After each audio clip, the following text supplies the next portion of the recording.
The city of Austin was a glittering tapestry of light spread out below our penthouse window, but I saw none of it. My world had been reduced to the cool blue-white glow of a spreadsheet on my laptop screen. Quarterly projections, server migration costs, investor reports, these were the tangible, logical problems I understood. They were clean, they had solutions. Unlike the woman who was about to shatter the evening's fragile peace, the first sign was the sound. Not a footstep, but an announcement. The sharp, aggressive click-clack of designer heels on the white Italian marble floor that Serafina had insisted was the only acceptable foundation for our life together. It was a sound that always set my teeth on edge, a staccato rhythm of impending demand. Julian. I didn't look up, feigning an unbreakable focus. 1 minute, Sarah. I just need to close this out. A keychain, heavy with a ridiculous designer fob, jangled impatiently in my peripheral vision. No, not in 1 minute. Now. I sighed, the air leaving my lungs in a slow, weary hiss. It was a script we'd performed too many times. I closed the laptop, the soft click of the machine, a final, quiet surrender. Across the massive, minimalist dining table, a slab of polished concrete she'd paid a fortune for Serafina stood, one hand on her hip, her posture a perfect imitation of bored indignation. She was breathtaking, as always. A sculptor's dream of sharp angles and flawless skin, wrapped in a silk dress that probably cost more than my first car. For 3 years, I had mistaken that beauty for substance. We need to talk about my car situation, she declared. The familiar thrum of an oncoming headache started behind my eyes.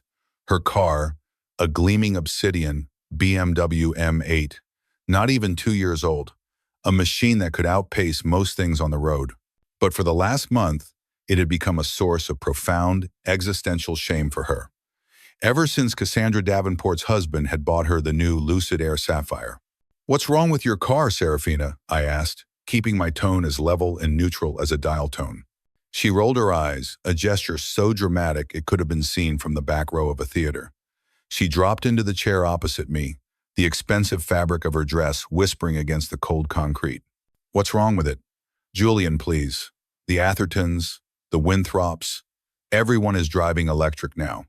Do you have any idea how embarrassing it is to be the only one pulling up to the country club brunch, billowing exhaust fumes like some sort of peasant? Even Penelope Archer, whose husband is just a junior partner at his firm, got one last week. People are starting to talk. People are starting to talk." The phrase was her go-to weapon. The implication that our social standing, which was really her social standing, was in constant mortal peril. "Sarah, we just invested over $1 million into the new European expansion for the company," I said slowly, carefully.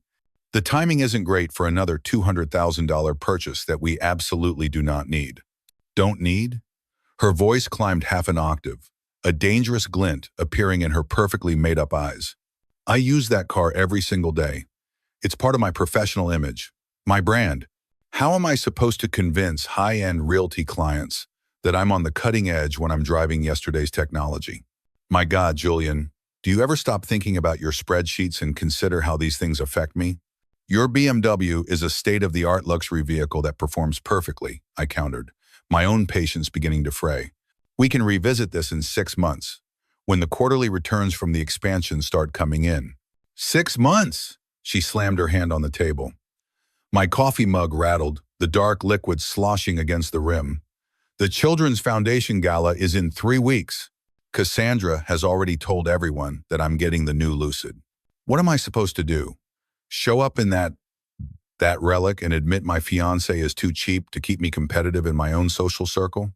The word cheap landed like a physical blow. It was her favorite insult, the one she deployed when she knew she was losing a logical argument. For 3 years, I had been bending and reshaping myself into whatever form pleased her. I'd traded my comfortable jeans and hoodies for tailored suits. I'd cut my hair in a style she'd picked from a magazine. I'd let my old friendships fade because they weren't the right kind of people. I had even left a downtown loft I loved for this sterile palace in the sky, a place that felt more like a gallery than a home, all to meet her ever-escalating standards. "That relic cost $250,000 20 months ago," I said, my voice dangerously quiet. "That isn't old by any reasonable standard." My father was right about you, she spat, her eyes narrowing into venomous slits. The mask of sophisticated boredom was gone, replaced by pure, unadulterated contempt. Once a scholarship kid, always a scholarship kid. You still have the mindset of someone who grew up on the wrong side of the tracks, counting every penny. I stayed silent, the accusation hanging in the air between us. It was absurd. My company had cleared 9 figures last year. But Serafina had a unique gift for finding the one insecurity, the one deeply buried wound, and twisting the knife with surgical precision. My silence only seemed to fuel her rage. "You think I don't have options?" she continued, her voice dropping to a silky, menacing purr that always preceded her cruelest remarks. "Do you know how many men with real family money, not just new tech money, would kill to be with someone like me?" She gestured down at her flawless figure, a silent testament to expensive gym memberships, personal chefs, and the dress I'd bought her last month for her birthday. When I still didn't respond, didn't beg or plead or promise to buy the damn car, something cold and calculated shifted in her eyes. She leaned forward, locking her gaze with mine, and delivered the final, fatal blow. "I can replace you in 24 hours, Julian. One phone call, one post on my private Instagram story. That's all it would take. You need to understand your position here. You're a temporary solution until something better comes along." The words didn't just hang in the air, they solidified. They became a wall of ice between us. And in that moment, in the chilling silence that followed, something inside me fractured with perfect, crystalline clarity. The illusion I had been clinging to for 3 years, the belief that her demands were quirks, that her cruelty was just a product of a stressful day, shattered into a million pieces. I saw our entire future spooling out before me like a tragic film. Years of these arguments, her constant, gnawing dissatisfaction, my growing resentment. I saw myself shrinking, becoming smaller and smaller to fit into the gilded cage she had built, until there was nothing left of the man I used to be. I saw us becoming twisted, bitter caricatures of ourselves, bound together by a shared mortgage and mutual contempt. A temporary solution.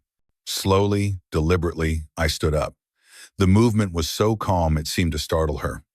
She had expected me to crumble, to apologize, to pull out my phone and order the car. That was our dance. She pushed. I yielded. "Is that what you think of me?" I asked, my voice devoid of the anger she was expecting. It was just empty. A temporary solution. She faltered for a fraction of a second, her smug expression wavering. "Well, if you're going to be so stubborn about things that are important to me, then yes, maybe you are." I nodded once, a short final affirmation. I took a deep breath, the sterile, air-conditioned atmosphere of the penthouse feeling suffocating for the first time. "Then I should probably get out of your way," I said. "So you can start looking for my replacement." Serafina's jaw went slack. "What?" Without another word, I turned and walked toward our bedroom. The custom walk-in closet she'd insisted on remodeling last spring was larger than my first apartment. I could hear her heels clicking rapidly on the marble behind me, the sound no longer aggressive, but panicked. "What do you think you're doing?" Her voice had lost its sharp edge, replaced by a thread of genuine confusion. I pulled my largest suitcase from the top shelf and laid it on the bed. "I'm giving you the opportunity you asked for," I said, methodically taking my clothes from the hangers, the suits she'd chosen, the shirts she'd approved of, and placing them inside. 24 hours, wasn't it? "You'll need the space to interview candidates." "You're overreacting," she scoffed, but I caught the nervous tremor in her voice. "This is ridiculous. Put those away." I ignored her, moving to the bathroom to gather my toiletries. I packed my laptop charger and my noise-canceling headphones. I took only what was truly mine. Clothes, personal items, tech. Nothing we had purchased together. The art on the walls, the furniture, the $1,000 kitchen appliances we never used, they were all part of her world, not mine. "Julian, stop it! I was just trying to make a point." "So am I said, zipping the suitcase shut. The sound was deafeningly final in the tense silence. I turned to face her. Her face was a mask of controlled rage, but her eyes betrayed a flicker of fear. "I'm not going to be someone's temporary solution, Serafina. Not anymore." "You're seriously walking out because of one comment?" she demanded, her voice rising again. "God, you're so sensitive." This is exactly why my father said you weren't executive material. It wasn't one comment, I replied, picking up my suitcase. It was the truth. The one you've been hiding behind designer clothes and luxury car demands this whole time. You want better? Go find it, but don't expect me to wait around while you shop for my replacement. As I walked toward the front door, she grabbed my arm, her grip surprisingly strong, her perfectly manicured nails digging into my skin. You can't just leave. Where are you going to go? This is childish, Julian. What about the gala? What about our engagement photos next week? I gently but firmly removed her hand from my arm. I'm sure one of those men who would kill to be with you will be happy to step in. Her expression changed again, shifting into a look I knew all too well. The calculated manipulation, the precisely calibrated emotion designed to pull me back from the brink. If you walk out that door, she threatened, her voice breaking with practiced sorrow, don't even think you can come crawling back tomorrow when you realize what you've lost. There won't be a place for you here. I paused at the entryway table, a massive slab of imported marble. I set down the suitcase, reached into my pocket, and pulled out my keys. I placed them gently on the cold surface. I won't be coming back, Serafina, I said, my voice as steady as stone. Make sure you find your upgrade within 24 hours. Because after that, you'll need to figure out how to cover the mortgage on your own. My name might be on the deed, but you insisted on having your name alone on the loan documents to build your credit. Remember? Her eyes widened in genuine, unscripted shock. The carefully constructed mask of the tragic victim shattered, revealing the panicked woman underneath. You wouldn't, she whispered. I opened the door and stepped out into the warm Texas night, the city lights no longer a distant tapestry, but a world of possibilities. Watch me, I said, and closed the door on our life together. Good luck with your search. I genuinely hope you find what you're looking for. The cool night air felt like a baptism as I threw my suitcase into the back of my Jeep. The one purchase Serafina had never been able to bully me out of, though not for lack of trying. She called it a brute, an unrefined box on wheels. To me, the worn leather of the driver's seat and the familiar, low rumble of the V8 engine felt like the last vestiges of my true self. My hands were steady on the steering wheel, but my mind was a chaotic symphony of shock, regret, and a terrifying, exhilarating sense of freedom. 3 years. 3 years of my life. Gone in an instant. Or maybe they had been gone for much longer, and I just hadn't wanted to see it. A slow erosion of self that I had mistaken for the compromises of love. I drove aimlessly for nearly an hour, the glittering skyline of Austin blurring into a watercolor of reds and golds in my rearview mirror. I drove past the bars we used to frequent, the restaurants where she'd held court, the parks where I'd tried to convince her to go for a walk, only to be told it was bad for her hair. Each street was a ghost, a memory of a life that was no longer mine. It felt like walking through my own museum, observing artifacts from a forgotten civilization. Finally, pulling over into the empty parking lot of a closed-down diner, the silence in the car became deafening. The adrenaline was fading, leaving behind a hollow ache. I was homeless, fianceless, and completely adrift. And in that moment of profound isolation, there was only one name, one person, who represented a safe harbor in the storm. I scrolled through my contacts, my thumb hovering over her name for a long moment before I pressed the call button. She answered on the third ring, her voice thick with sleep. Julian, it's almost midnight.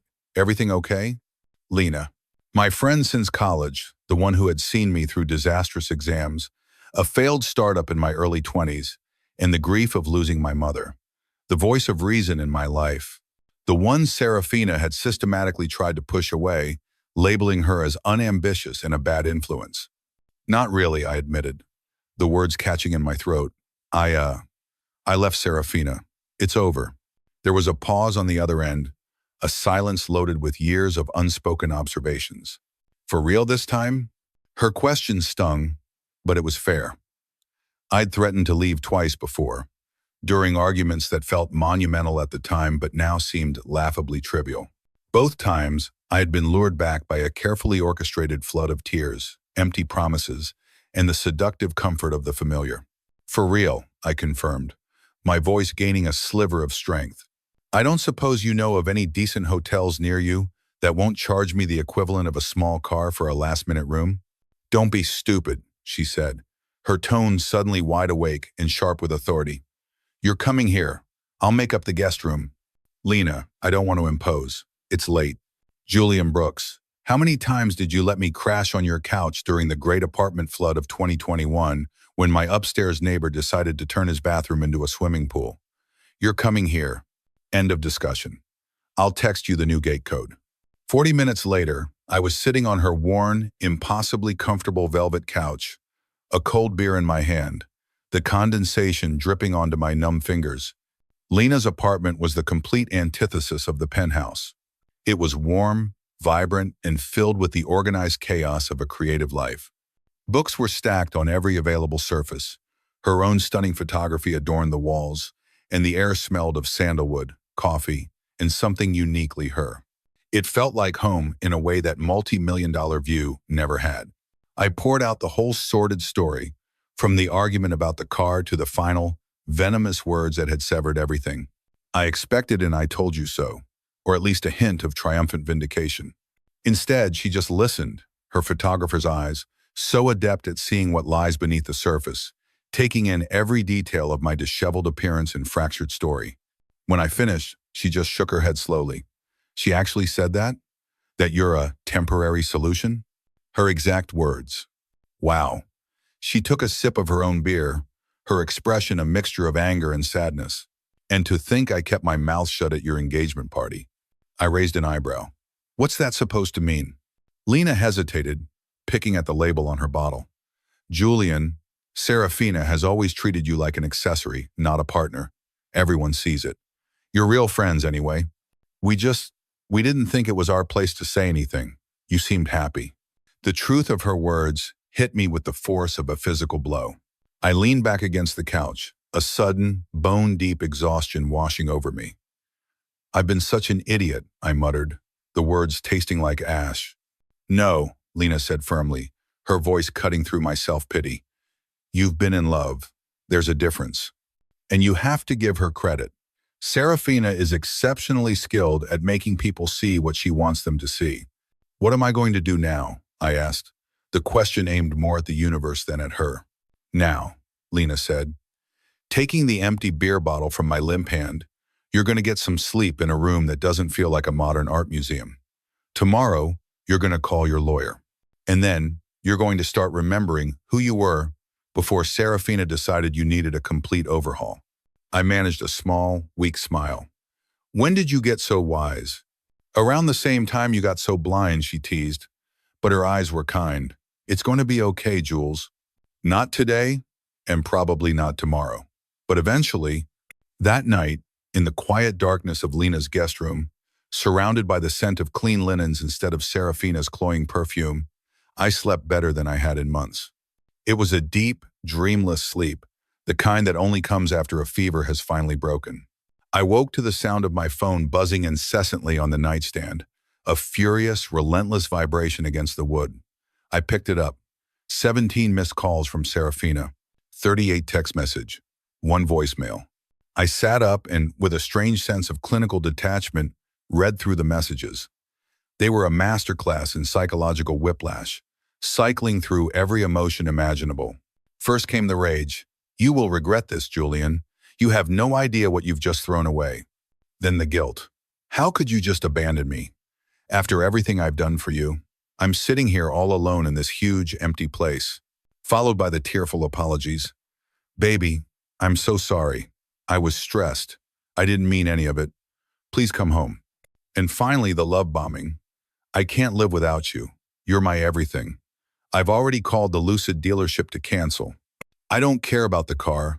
I only care about you. For a fleeting, dangerous moment, I felt the familiar pull. The old instinct to smooth things over, to restore the peace at any personal cost. It would be so easy to go back, to slip into the comfortable routine and convince myself that this time, things would be different. Instead, I deleted the entire message thread without a reply. I felt nothing. The emotional hooks she had embedded in me for years had finally rusted away. Just as I was about to put the phone down, another call came through. It wasn't Serafina, it was Liam, a mutual friend who ran in our wider social circle. Dude, are you okay? He asked, his voice laced with concern. My phone's been blowing up all morning. I'm fine, Liam. Long story. Yeah, well, it might be about to get longer. Have you seen what Serafina's been saying about you? A cold knot formed in the pit of my stomach. I've been avoiding social media. Why? What's she saying now? There was a hesitant pause. Man, it's bad. She's telling everyone you were emotionally abusive, that you controlled her finances, isolated her from her friends. She's got half of Austin thinking you're some kind of monster. I nearly stopped breathing. I stumbled out of bed and grabbed my laptop, my hands shaking slightly. I pulled up her Instagram profile, and there it was. A series of artfully tear-streaked selfies posted to her story, accompanied by cryptic captions about finding the strength to leave and recognizing the signs of manipulation. She had even created a new highlight reel on her profile titled Healing, filled with inspirational quotes about freedom and surviving narcissistic abuse. My hands tightened into fists.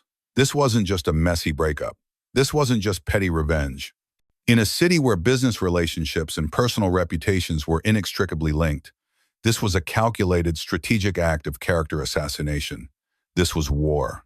Liam, you know none of that is true, right? I needed to hear at least one person say it. Of course I know, man. I've known you both for years. Serafina's always been, he trailed off, searching for a diplomatic word. A manipulative narcissist, I suggested, the words dripping with ice. He let out a nervous laugh. Your words, not mine. But yeah, pretty much. Look, most people who actually know you aren't buying it. But she's got a huge following, and people love drama. Just watch your back. I ended the call and stared at the screen, at the face of the woman I almost married, now a stranger performing a tragedy for an audience of thousands. The detachment I'd felt just moments ago was gone, burned away by a cold, clarifying fury. She hadn't just threatened to replace me in 24 hours. She was now trying to erase me, to rewrite our entire history with her as the victim and me as the villain. This wasn't a breakup anymore. It was a declaration of war, and I had no intention of losing. Lena was standing in her kitchen, her back to me, making coffee with a deliberate, controlled fury that I recognized as her way of processing anger. The clatter of the ceramic mug against the granite countertop was sharper than necessary. She turned, her face a thundercloud of protective rage. "We have to fight back," she said, her voice low and intense. "You can't let her do this. We'll post our own statement. We'll call out her lies, point by point. We can get Liam and our other friends to back you up." I held up a hand, shaking my head. I'd spent the last hour scrolling through the comments on Serafina's posts. The battlefield was already set, and she was the brilliant general of it. She had an army of sympathizers, strangers offering her support, praising her bravery, and condemning the faceless monster she had painted me to be. Fight back on her battlefield? Using her weapons? I said, the bitter taste of reality in my mouth. Lena, I'd lose before I even started. She lives and breathes this stuff. Image curation, narrative control, it's her entire world. If I engage, I just look defensive and guilty. I become part of the drama, and the truth gets buried under a mountain of he said, she said bullshit. "So what?" she demanded, gesturing helplessly at my laptop screen. "You're just going to let her destroy your reputation? Julian, this could affect your business. Investors, partners, they see this stuff." She was right. The fury I'd felt earlier was beginning to cool, solidifying into something harder, more useful. Resolve. This wasn't a game to be won with emotional outbursts. It required a different kind of thinking. The kind of thinking I used when a competitor tried to poach my lead engineer or when a hostile takeover was rumored on the horizon. It required strategy. I closed the laptop and stood up, pacing the length of her small living room. The gears in my mind were turning, sifting through 3 years of memories, observations, and suppressed frustrations. I wasn't just analyzing Serafina. I was analyzing the entire ecosystem that had created her. What did she truly value? Not the cars, not the clothes, not even the money itself. Those were just tools. What she valued, what she craved above all else, was the approval and validation that came with her social standing, her image. And where did that obsession come from? The answer was immediate and absolute. Her family, the Vances. Old Austin money, wrapped in a suffocating blanket of social propriety, and a pathological fear of scandal. They weren't just a family, they were a brand. And Serafina, for all her rebellious posturing, was their most polished product. But a product can be recalled. The weak point wasn't Serafina.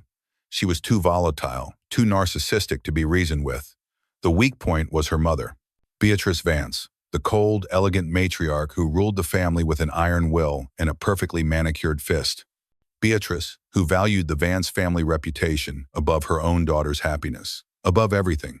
"I'm not going to fight Serafina," I said, stopping my pacing. Lena looked at me, confused. "I'm going to end the fight before it begins." I spent the next 2 hours in Lena's spare room, which she used as a home office. I wasn't composing a rebuttal. I was compiling an arsenal. For years, I had subconsciously been collecting data, not out of malice, but as a form of self-preservation. Little things I'd saved, conversations I'd screenshotted, files I had backed up to a secure encrypted drive, evidence of the vast chasm between the public Serafina and the private one. First, the financials. Hidden credit card statements I'd accidentally discovered, detailing solo spa weekends in Napa and Miami that coincided perfectly with times she claimed to be on grueling work trips. The receipts weren't for massages, they were for 5-star hotel suites and dinners for 2 at restaurants I'd never heard of. Next, the messages. Screenshots of Instagram DMs and texts. Flirtatious, inappropriate exchanges with powerful, married men in our circle. Men whose wives were on the board of the very charities Serafina championed. She wasn't just cheating, she was playing with fire, risking the reputations of other powerful families. Finally, the most damning evidence of all. Our penthouse, at Serafina's insistence, was equipped with a state-of-the-art security system. She loved the feeling of being watched over, protected, but she had forgotten that the cameras in the main living areas were always recording. I had retrieved the footage from 2 specific nights. One, an evening where she'd thrown a $1,000 vase against the wall in a screaming rage because I had been 10 minutes late for a dinner reservation. The other, a chillingly calm monologue delivered to an empty room after a minor argument, where she detailed exactly how she planned to manage me into funding her new interior design hobby. Looking at the assembled files on my laptop, I felt a wave of nausea. This wasn't just a toxic relationship, it was a long-form deception. I had been a mark, a project. And now, this dossier was my only way out. My phone call to Beatrice Vance was brief and formal. I requested a meeting, citing a matter of urgent and mutual importance regarding our families. She was predictably cold, suggesting I speak to her assistant. "I assure you, Beatrice," I said, using her first name for the first time ever, a small but significant breach of protocol. "This is a conversation you will want to have with me directly and in private." There was a pause. I could almost hear her calculating the potential social risks. "The Willow Creek Cafe, tomorrow at 10. You have 15 minutes, she hung up. The Willow Creek Cafe was an old, discreet establishment far from the trendy hotspots the Vances usually frequented. It was a place for quiet conversations and old money. I arrived 10 minutes early and chose a secluded booth in the back. Beatrice arrived at precisely 10 o'clock.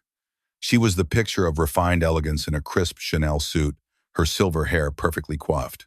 She didn't sit down immediately, but surveyed the booth as if checking for contaminants.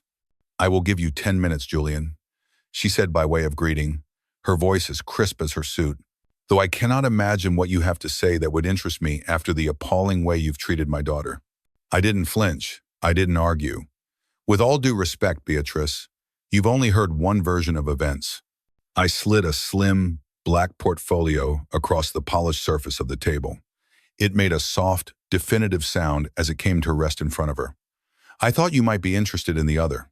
She eyed the folder with suspicion, her perfectly sculpted eyebrows raised. "What is this?"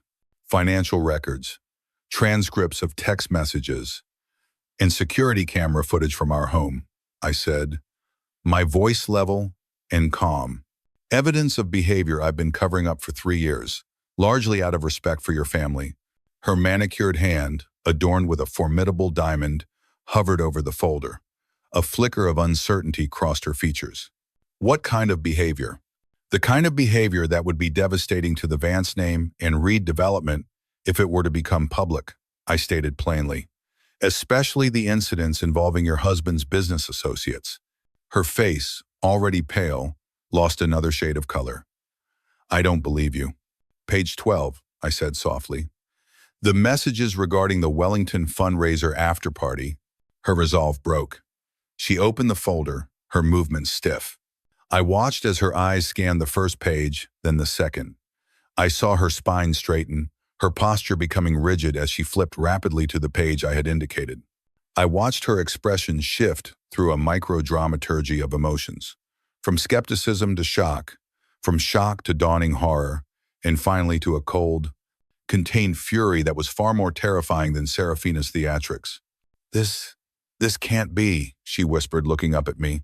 For the first time since I'd known her, the perfect social mask had slipped, revealing the terrified woman beneath. Serafina would never. "She did," I said, leaning forward slightly. "Repeatedly. And there's more, much more."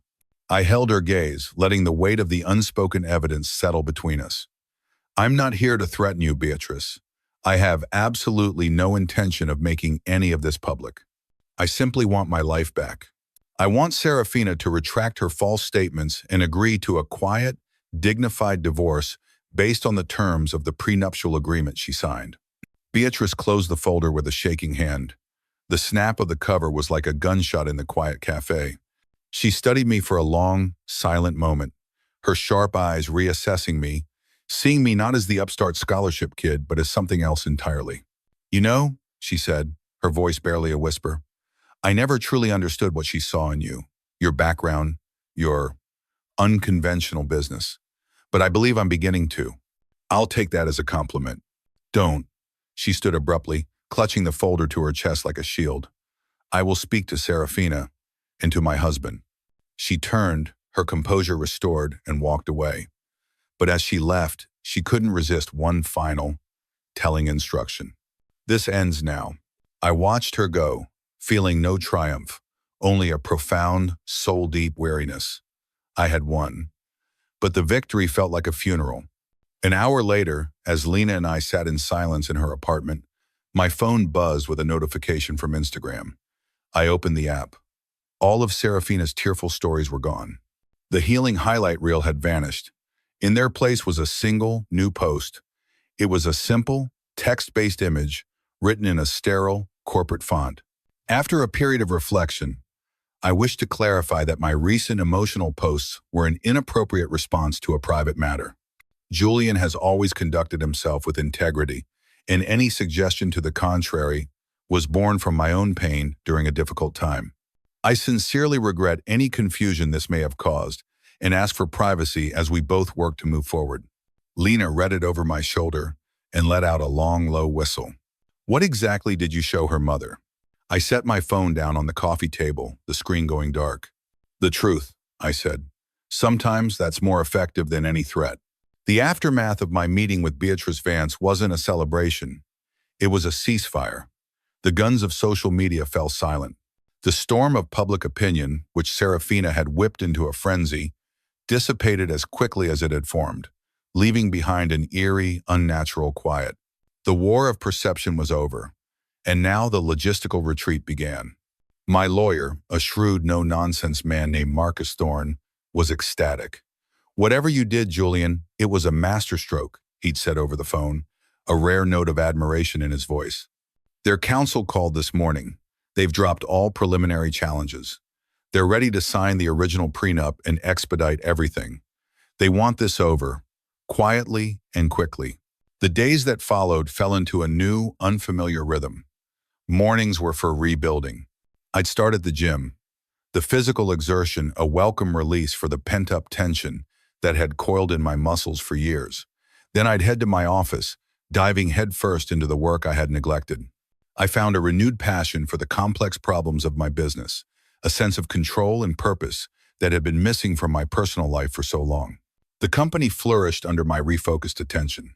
We landed 2 major contracts that had been languishing in negotiations, and finally broke ground on the European expansion I'd been so excited about before the car situation had consumed everything. The evenings, however, were for healing, and the evenings belonged to Lena. It started simply. She'd bring over takeout, claiming she'd ordered too much. We'd eat sitting on the floor of my new, sparsely furnished rental apartment, a clean, minimalist space that was the architectural equivalent of a deep breath. It was close to my office, and for the first time in years, every single item in it was chosen by me. There were no arguments over paint swatches, no debates on the necessity of a $9,000 coffee table that you couldn't actually put coffee on. It was just mine. Our conversations were an oasis. We talked about everything and anything, her latest photography project, my frustrations with a buggy line of code, old college memories, dreams for the future. We talked about everything except Serafina. Her name became a ghost we both tacitly agreed not to summon.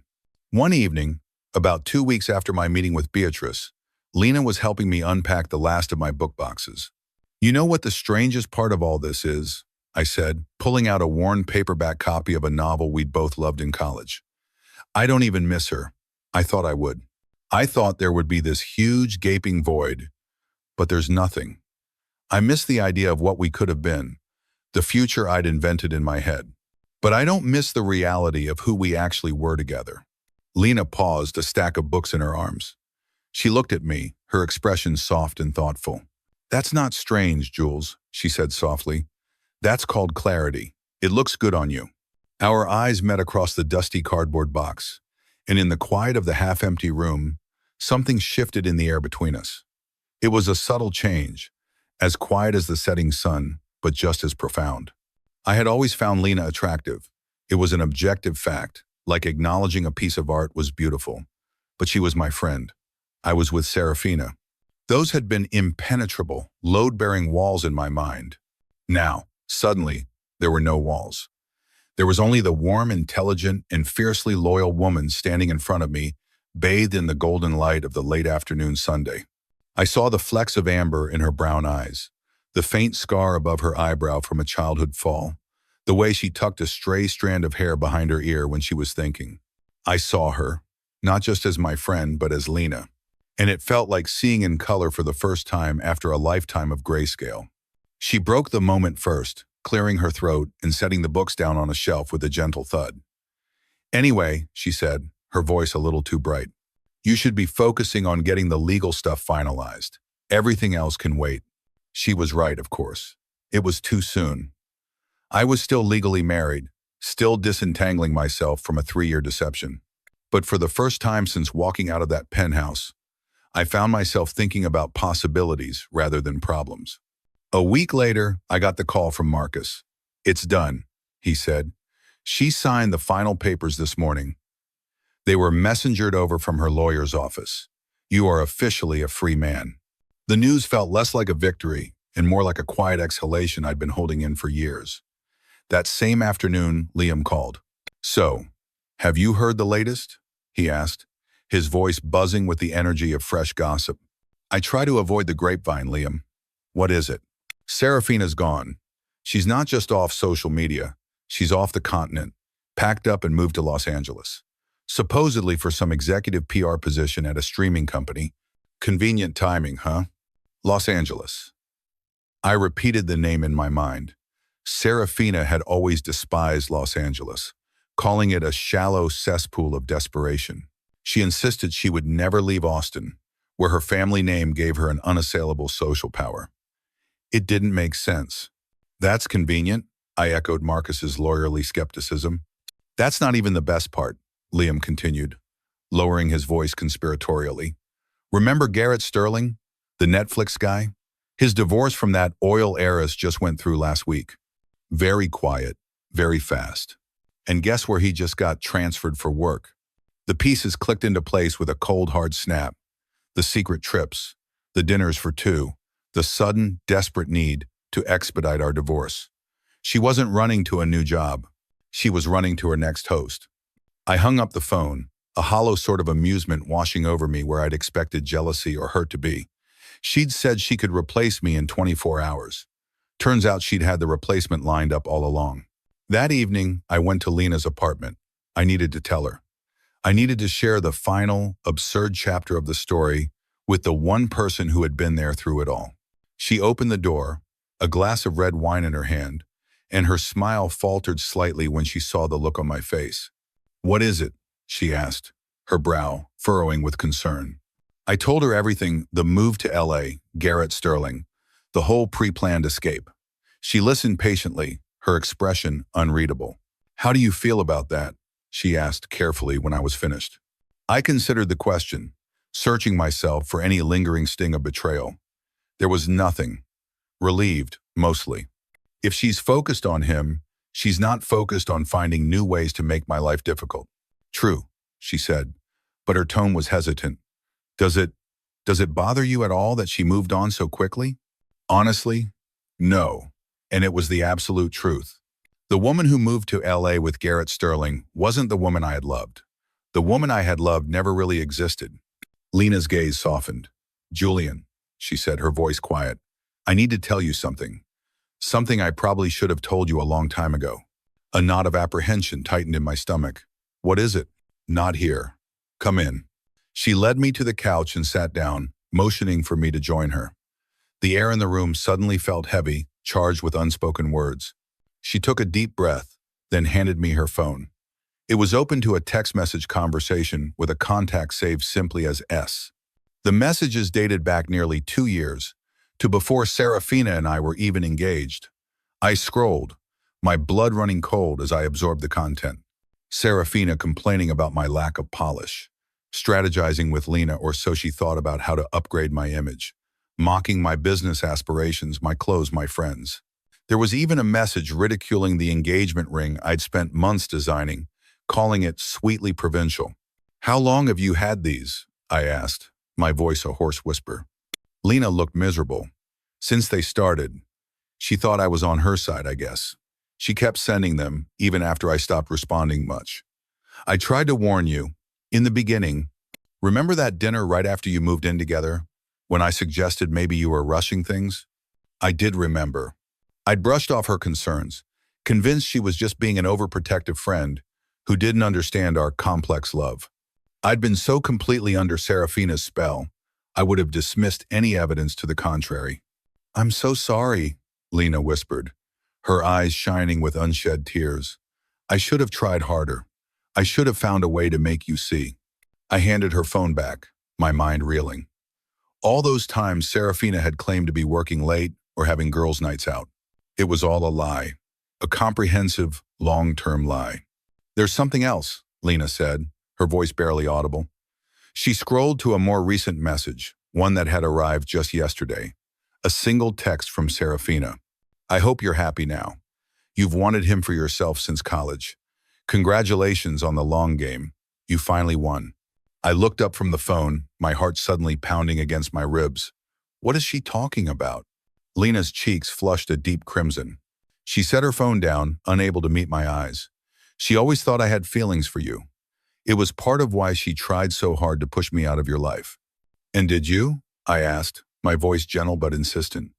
Did you have feelings for me? The silence stretched between us, thick with the weight of years of unspoken words, of moments missed and paths not taken.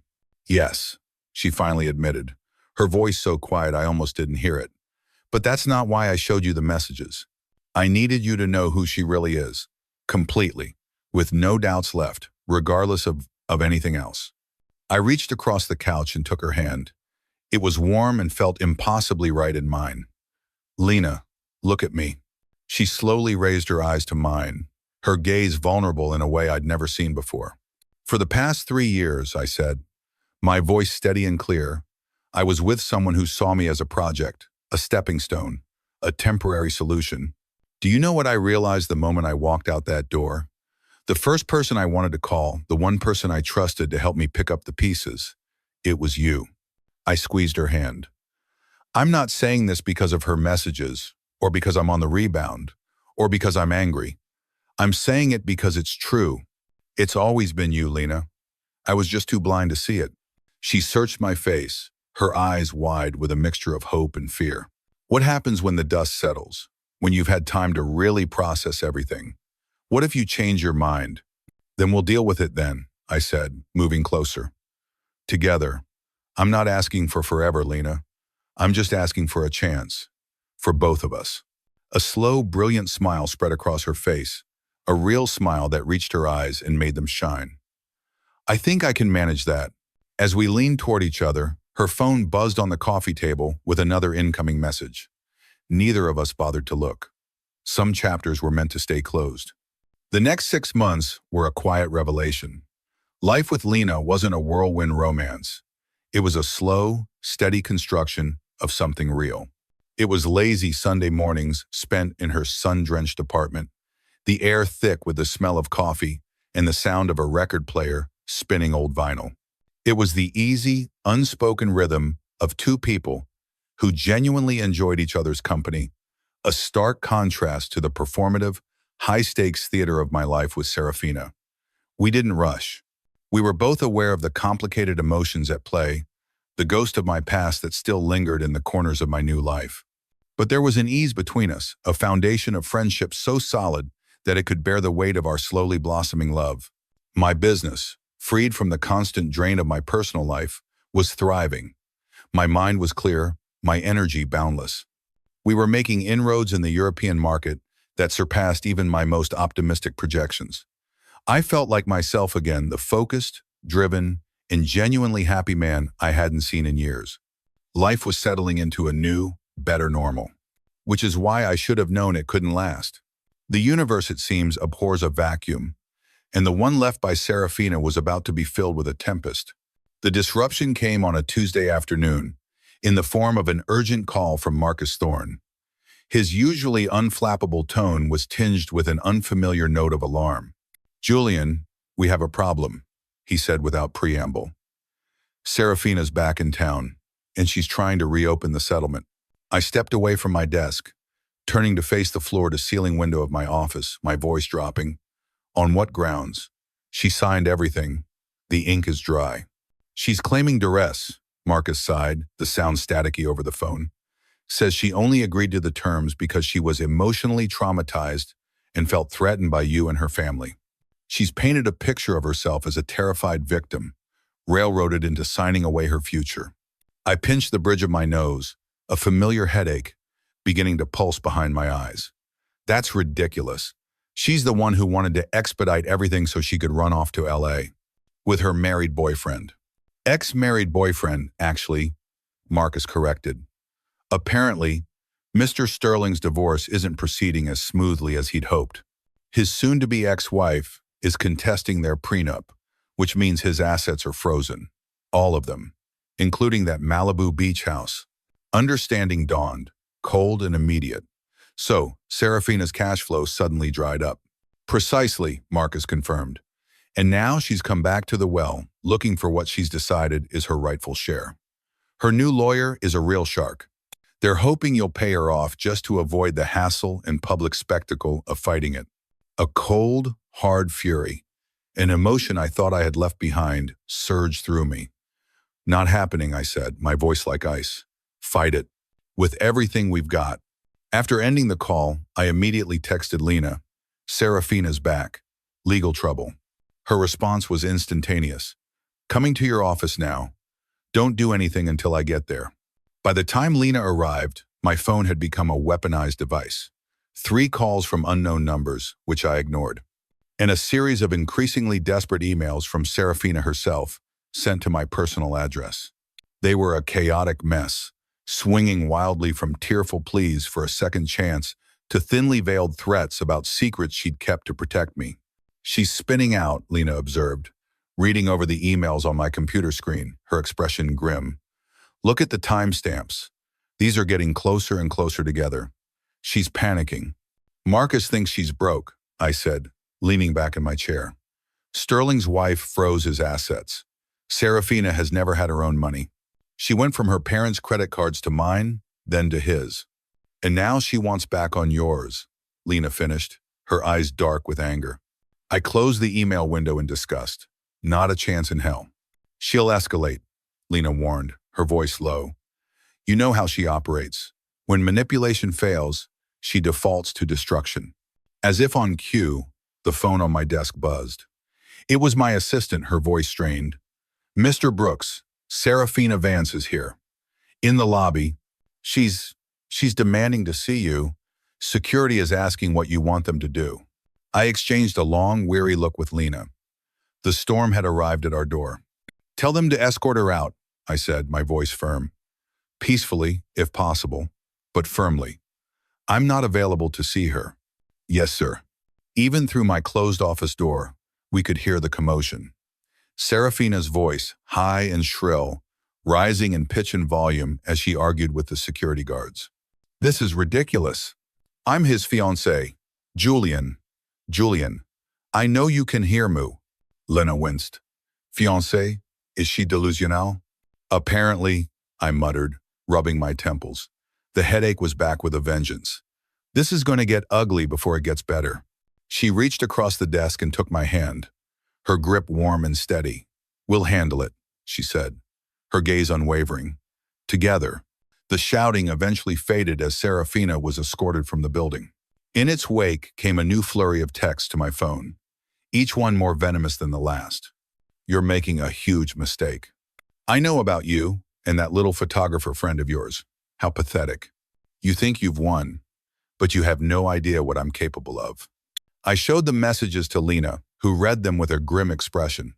"We need to document everything," she said, "and maybe get a restraining order." "Already on it," I said, forwarding the messages to Marcus. I stood up, feeling caged in my own office. "Let's get out of here. I need some air." We took the back exit, avoiding the main lobby where Serafina might still be lurking. The evening air was humid and heavy, mirroring the oppressive weight in my chest.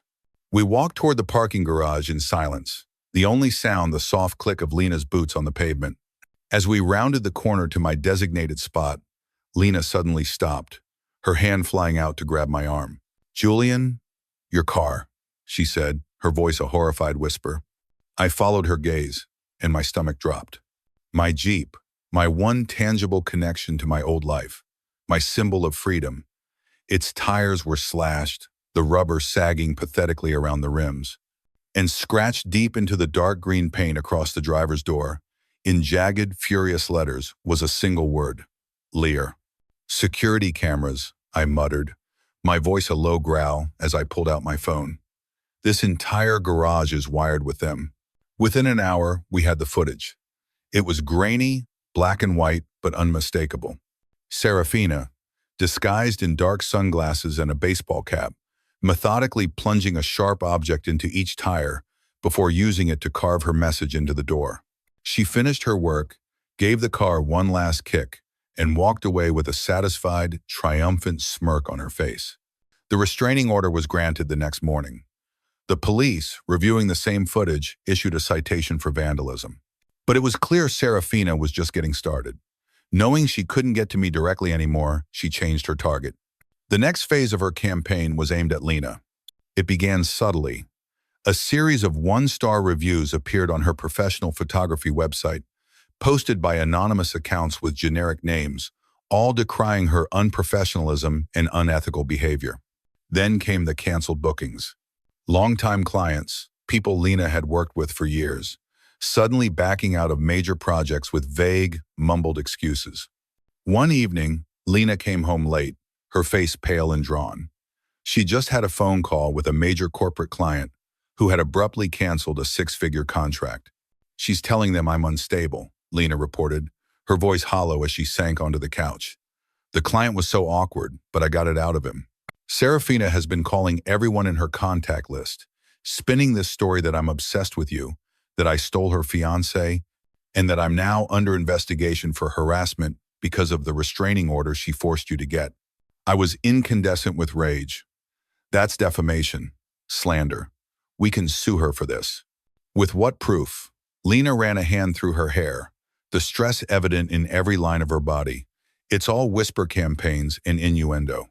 A lawsuit would just drag this out, give her the public stage she craves. She was right. And that made it even harder to watch the woman I loved suffer because of my past. My mistake. My toxic choice. "What if we turn the tables?" I said, an idea beginning to form in the chaos of my anger. A risky, potentially messy idea. What if we used her own tactics against her? Lena looked at me, doubtful. "What do you mean? Spread rumors about her?" "That's not who we are, Julian." "Not rumors," I said, pulling out my laptop and setting it on the coffee table between us. Truth. I opened a web browser. Every industry has them. Back channels, forums where people share information about problematic clients, scammers, dangerous situations. What if we created our own? A single, centralized resource for people to share their documented experiences with Serafina Vance. No embellishment, no opinions. Just the documented, verifiable facts. Lena stared at the screen, a thoughtful expression slowly replacing the doubt in her eyes. A warning system, she mused, the idea taking root. It could help protect other people from getting caught in her web. The decision was made. We spent the rest of the evening building a simple, professional-looking website. The design was clean and minimalist, the tone factual and dispassionate. We titled it, simply, The Serafina Vance File. The website was a weapon built not of anger, but of cold, hard evidence. We worked late into the night, fueled by black coffee and a grim sense of purpose. We uploaded the police report from the vandalism, complete with photos of my damaged Jeep. We embedded redacted screenshots of her threatening text messages. We created a timeline, meticulously documenting her public accusations and the subsequent retraction after my meeting with her mother. We included an anonymized but verifiable testimonial from one of her former real estate clients, detailing how Serafina had falsified information to close a deal. At the very bottom of the page, we added a simple, secure contact form with a single line of text. If you have had a professionally documented experience with Serafina Vance that you believe others should be aware of, please reach out. We didn't promote it.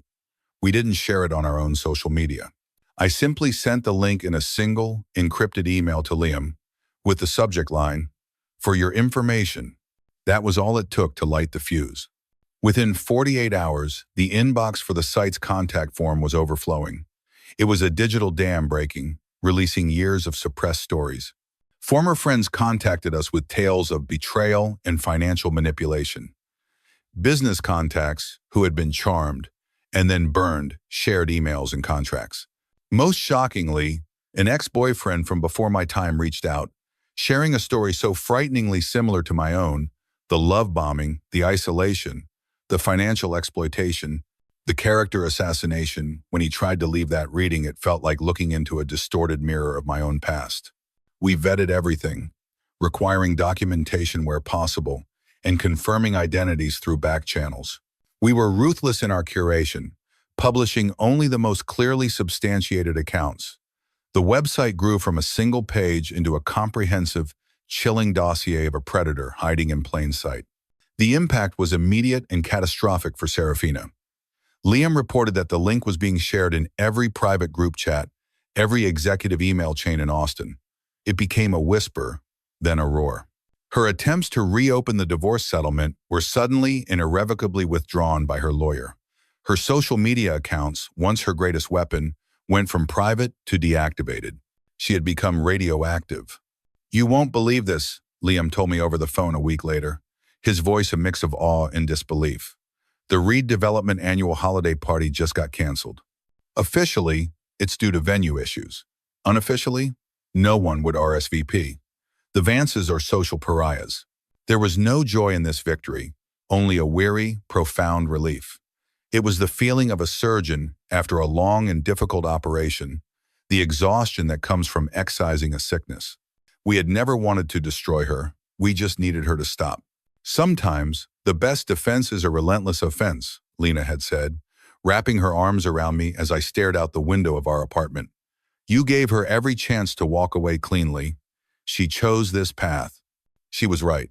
As my divorce was finally, irrevocably finalized, I couldn't help but feel a complex mix of emotions.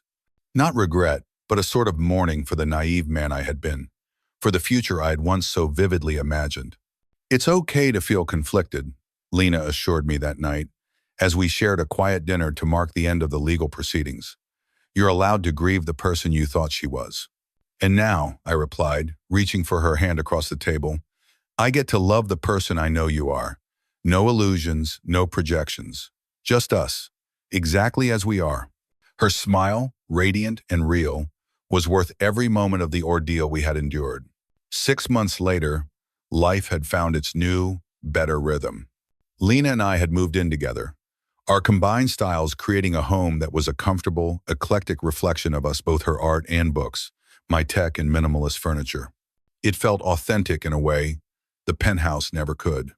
We heard about Serafina occasionally, through the lingering tendrils of the Austin grapevine. After Garrett Sterling's ex-wife won their court battle, their prenup held up. After all, he was forced to return to his family, tail between his legs. Serafina, stranded in Los Angeles with no financial support, found that the doors that had once flown open for her were now firmly closed. The Serafina Vance file had a long reach. Humiliated, she had retreated back to Austin, moving into her parents' guest house. The rumors painted a sad picture of a woman unmoored, dating a series of increasingly unsuitable men, each relationship shorter and more dramatic than the last. Her professional reputation, once her most valuable asset, was in tatters. One evening, as Lena and I sat on our balcony watching the sunset paint the Austin skyline in hues of orange and purple, she asked, "Do you ever wonder what would have happened if you'd stayed?" "Sometimes," I admitted. But then I remember how much energy it took just to maintain the illusion of that relationship. The constant management of her moods, her expectations, her demands. It was exhausting. I pulled her closer, resting my chin on top of her head. And now? Now I have enough energy to actually live my life. To build something real with someone who wants me, not some idealized version of a man that doesn't exist. She rested her head on my shoulder. For what it's worth, I like the real you best. Even the part that leaves coffee cups everywhere. I laughed. Especially that part. My phone buzzed on the small table beside us. It was a news alert from a keyword notification I had set up months ago when we first created the website and had long since forgotten about. I read the headline and my blood went cold. Without a word, I showed the screen to Lena. Local, socialite, critically injured in high-speed crash. The brief article described how Serafina Vance, driving recklessly after leaving a downtown club, had lost control of her car and crashed into a concrete barrier. She had survived, but had sustained severe, life-altering injuries. The report specifically mentioned significant facial trauma that would require multiple, complex reconstructive surgeries. "That could have been your life," Lena said quietly, her voice full of a sorrowful awe. "No," I corrected her gently, my arm tightening around her. "That would have been my responsibility. But it never would have been my life. She makes her own choices." 2 days later, we received an unexpected visitor. Beatrice Vance, looking a decade older than when I'd last seen her, stood stiffly in our living room, refusing to sit. "I won't stay long," she said, her voice brittle. I thought you should know. The doctors say Vanessa's injuries are permanent. Her face, her modeling, and brand ambassador contracts have all been canceled." I nodded, unsure what response she was looking for. Pity? Absolution? "She keeps asking for you," Beatrice continued, her gaze distant. "In her more lucid moments. She seems to think you'll come back, now that she needs someone to take care of her." The thought sent a chill down my spine. The ultimate manipulation, born of tragedy. "I am truly sorry for your family's pain, Beatrice," I said carefully, choosing my words with precision. "But that chapter of my life is closed." Beatrice nodded slowly, her eyes moving to Lena, who stood supportively at my side. "I understand." She turned to leave, then paused at the door. "You know," she said, a strange note of reflection in her voice, "I always told her that her looks wouldn't last forever, that she needed to develop character, substance. She never listened." After she left, Lena and I stood in silence, the weight of the news settling around us. "Are you okay?" Lena finally asked. "I think so," I said, taking her hand. "It's a tragedy, what happened to her. A genuine, awful tragedy. But it doesn't change anything for us. Sometimes the universe delivers consequences far harsher than we could ever imagine." She nodded. "It's strange how things work out. If she hadn't said those words to you that night, 'I can replace you in 24 hours,' I quoted, the words now feeling like an ancient incantation from another life. "We might not be sitting here now." "Then I guess I owe her that much," I said, pulling Lena close, burying my face in her hair, breathing in the scent of her, the scent of my real life. One honest, cruel moment that had shattered an illusion and changed everything. 24 hours to find a replacement. In her arrogance, Serafina had unknowingly given me the greatest gift of all, the courage to walk away and discover the irreplaceable love that had been waiting for me all along.